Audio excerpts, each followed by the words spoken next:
Oggi sono nella città di Niigata e in questo video vi porterò a visitare una famosa azienda che produce dell'ottimo sake giapponese.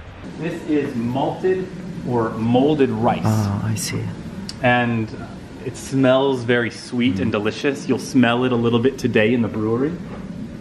So when we get the rice, which is all local, it's washed, steamed, and then malted with the mold. Then we can make the yeast starter, put a little water, yeast, and rice, and make a small batch of strong yeast starter. Then you put that in the big tank, add lots of water and rice, and the whole thing will turn into sake. But it's thick, sake mash. So it'll get pressed, aged only about 40 days, and then ready to go. This is where the sake is pasteurized. This building is very, very old. Yes, and real. Everything still happens right where we're going to walk.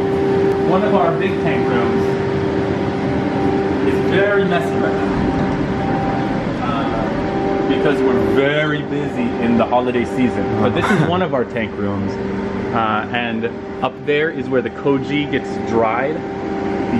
The koji is the malted rice. It will be dried and then dropped into the tanks with water, a little bit of yeast, and then the fermentation magic happens.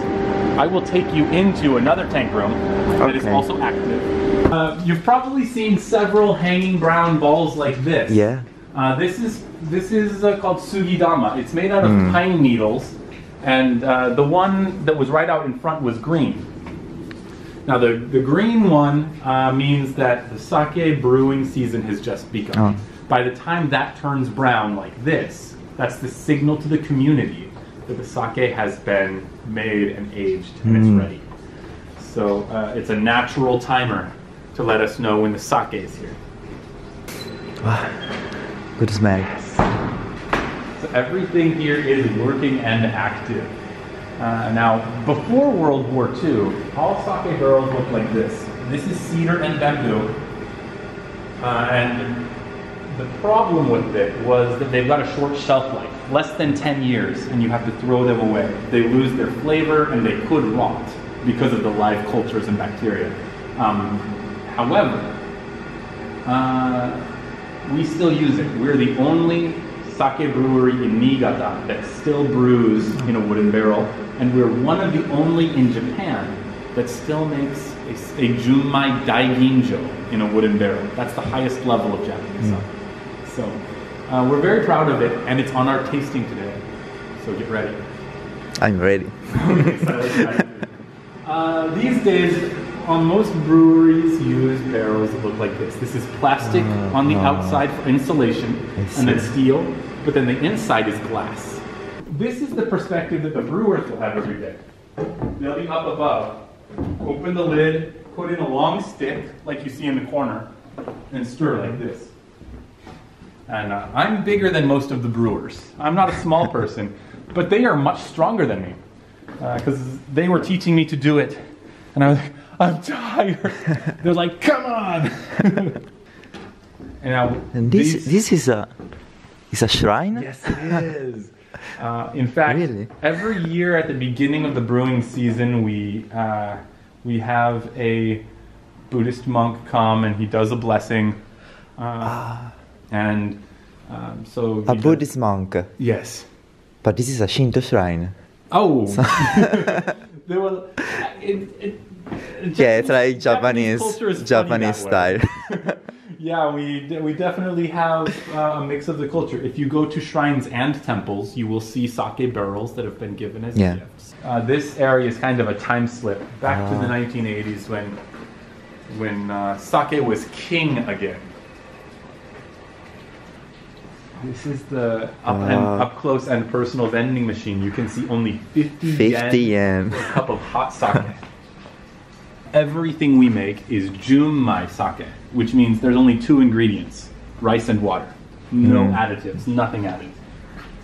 And so you'll notice that they all look like they're in good condition. They're all clear and clean, except for these over here. Now, this is one of our most popular sakes. It's called shiroi sake, but as you can see, it's not shiroi right now. It's gone yellow.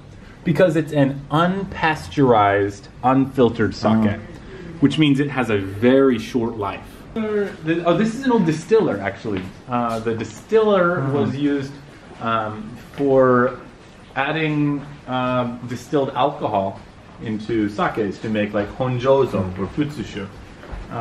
However, we stopped making those kinds of sakes in 2006. So that's why this is in such bad condition. Now this tasting cup is pretty large for a tasting cup. It's so you can get your nose in it. And the pattern at the bottom is a very famous symbol of sake.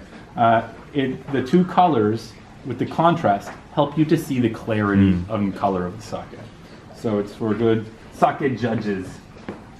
If you remember one thing, remember a few Japanese keywords. The first word is junmai. Junmai means your sake is going to be pure. There's no additives. If it's junmai, it's going to be good. So if you're in a Japanese restaurant and you hear that word, it's good. These two are amazake. They are non-alcoholic. This one is sweet, and then this one is very healthy, probiotic, like yogurt. Cool. This is, wow, this is super fresh. I think that this just got pressed in the last couple days because we haven't had this in a while. This is arabashi. This is also very new and very fresh. This is the unpasteurized ginjo. Then this is junmai shu, super dry. Junmai ginjo, super sweet. Junmai ginjo. Tokubetsu junmai shu with two different kinds of rice. This is our regular junmai ginjo, and it won the gold medal this year for hot sake. This is the aged one, 7 years old, junmai ginjo. Now, Daiginjo world, the next 5. These ones are two junmai daiginjo with different kinds of rice. So try them both and let me know which one you like better. This is the junmai daiginjo that is brewed in the wood barrel. Very rare sake. And maybe most popular overseas. This is the junmai daiginjo supreme. That's the one with the very tiny rice, only 35% remaining. It will likely be the most smooth and aromatic. And then this is the koi sake. This sake, since you speak Japanese, you may know that the word koi has two meanings. It's fish, but it can also mean strong or impactful flavor and high alcohol content. So this sake will be a little bit higher in alcohol content, have a little bit more impact and flavor, and it's one of my favorites.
Se il video vi è piaciuto lasciate un pollice in su, un commento e iscrivetevi al canale se non siete ancora iscritti. Noi come al solito ci vediamo alla prossima, ciao!